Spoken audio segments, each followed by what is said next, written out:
বিশ্ববিদ্যালয় কলেজ ঘোষণার দাবি, ঢাকা কলেজ, সিটি কলেজ সহ অন্য জায়গায়ও সারা দেশে একটা অস্থিরতা, এবং আপনি নিশ্চয়ই এগুলোকে অবজার্ভ করেছেন পলিটিক্যাল অ্যানালিস্ট হিসেবে। আপনার বক্তব্য দিয়ে শুরু করে প্রথমে।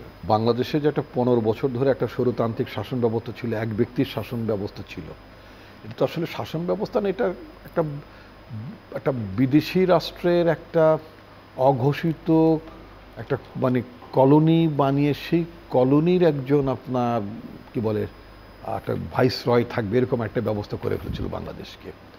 তো এর ফলে বাংলাদেশের জনগণ সেই সরকারকে, সেই নিয়ন্ত্রক সংস্থা বা প্রতিষ্ঠানকে ঝেঁটিয়ে বিদায় করেছে। তো এই পরিবর্তনটাকে এই যে বিগত যে সরকারটি ছিল তাদের দোসররা, তাদের পৃষ্ঠপোষকরা এটাকে ভালোভাবে নেয়নি, এবং এই পরিবর্তনটা এখন পর্যন্ত মেনে নেয়নি। এবং যার ফলশ্রুতিতে আপনি দেখবেন ঠিক 5ই আগস্টের পর থেকে নানাভাবে আমাদের যেই জন আকাঙ্ক্ষার ফলশ্রুতিতে যে সরকারটি এখন আছে, যে সরকারটা জনগণের সরকার, সকল রাজনৈতিক দলের সরকারটাকে সমর্থন দিয়ে যাচ্ছে, যে সেই সরকারকে অস্থিতিশীল করে তোলার জন্য একটা ব্যাপক মানে আপনার অপপ্রচেষ্টা ছিল একেবারেই আপনার বলা যেতে পারে 5ই আগস্টের পরপর থেকে।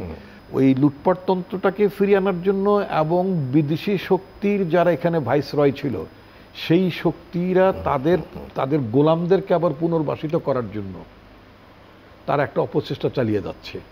এটা কোনো প্রতিবিপ্লব না, বলা যাবে না। প্রতিবিপ্লব কেন বলবো?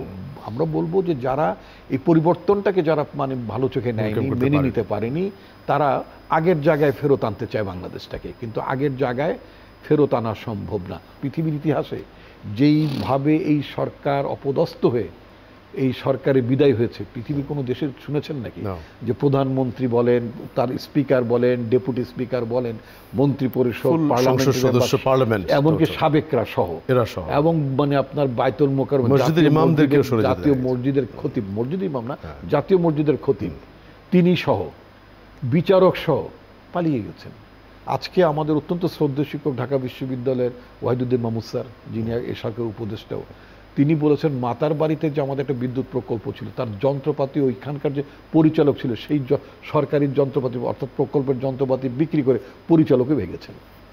মানে ক্যান ইউ ইমাজিন এই যে একটি বিশেষ পরিস্থিতি, এই ধরনের একটি পরিস্থিতি, জনগণের আকাঙ্ক্ষা একটা সরকার বসেছে।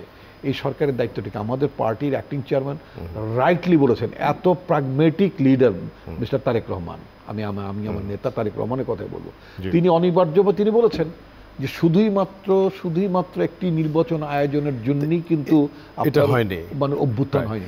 কখনো কখনো মনে হচ্ছে এই বোধ হয় সরকারের পতন ঘটে গেল, কিন্তু দেখা গেলো আবার সামহাও সরকার সার্ভাইভ করে গেছে। কিন্তু আবার দেখলো হালকা ঠুনকো একটা ছোটখাটো আন্দোলনে সরকার পড়ে, কারণ ওটা তখন ম্যাচিউর্ড হয়ে গেছে, তার মানে পতন উন্মুখ ছিল, কিন্তু একটা বিশেষ পরিস্থিতি সেটা পড়ে গেছে। শেখ হাসিনার পতনটা খুব অনিবার্য ছিল। আমি বলেছিলাম বিএনপি তোমরা যদি সেই প্রক্রিয়া যদি অংশ নাও তাও অনিবার্যভাবে শেখ হাসিনা সরকারের পতন ইমপ্লিমেন্ট হতে পারে। ইট ওয়াজ ইনএভিটেবল এবং দ্যাট হ্যাপেন্ড। বিশ্ববিদ্যালয়ের সার্টিফিকেট নেওয়ার জন্য ডিসিশন নিয়ে তো এখানে আসেনি, তারা রাস্তাঘাট ব্লক করে যে আনরেস্ট অবস্থাটা করেছিল, প্লাস এখনো সেটির কিছুটা রেস্ট রয়ে গেছে। ওইটিকে দিয়ে আমরা শুরু করি, অন্যদিকে যাব। আমরা নতুন সরকার গঠন করবার পরে পরিস্থিতি সামাল দেওয়া যাচ্ছে না। শিক্ষার ক্ষেত্রে যদি আমি স্পেসিফিক বলি, এটা একমাত্র ক্ষেত্র যেখানে সবচেয়ে বেশি নৈরাজ্য চলছে। এটা এই 3 মাস বা 100 দিনের ঘটনা না, এমন নয়। আমাদের এ পর্যন্ত শিক্ষা সেক্টর নিয়ে একেবারে গিনিপিগের মতন। আপনি দেখবেন 200-300 ছেলে সচিবালয় যখন ঢুকে পড়লো ইন্টারমিডিয়েটের পরীক্ষাকে, এটা বাকি পরীক্ষা তারা দেবে না, 12 থেকে 13 লক্ষ শিক্ষার্থী। এবং তারপরে তখন যারা দায়িত্বে ছিলেন তারা বললেন না পরীক্ষা লাগবে না, ওনাদেরকে আগের পরীক্ষাটা অটো পাস সেটা আবার করবেন। পরে আবার দেখলাম 2 মাস পর আবার বিক্ষোভ হয়েছে, যারা একেবারেই কোনো পরীক্ষা দেয়নি, যারা ফেল তাদেরকে পাস করাতে হবে। যখন আপনি একটা স্লুইস গেট যখন আপনি খুলে দেন, 200-300 ছেলে ঠিক করলো, 12-13 লক্ষ ছাত্রছাত্রীর জীবন ঠিক করলো। এটা এই যে ফ্ল্যাট গেটটা ওপেন করলেন, পরবর্তী এখন যেগুলো চলছে আমি এর সাথে আমি একটা দেখি, আমি একটা ইন্টার রিলেশনশিপ দেখবেন। এবার অনেকগুলো কমিশন হয়েছে, শিক্ষা বিষয়ক কোনো কমিশন হয়নি। এক্সিস্টিং অবস্থাতে এটাকে একটা ডিসিপ্লিনে আনা, অর্ডারে আনার ক্ষেত্রে আমি মনে করি এটাকে অগ্রাধিকারের মধ্যে এটাকে নেবার ব্যাপারটা ছিল। দ্যাট ডিডন্ট হ্যাপেন, সেটাই সেটাকে আমি খুব দায়িত্বশীল কাজ মনে করি না যে হল সরকারের দিক থেকে।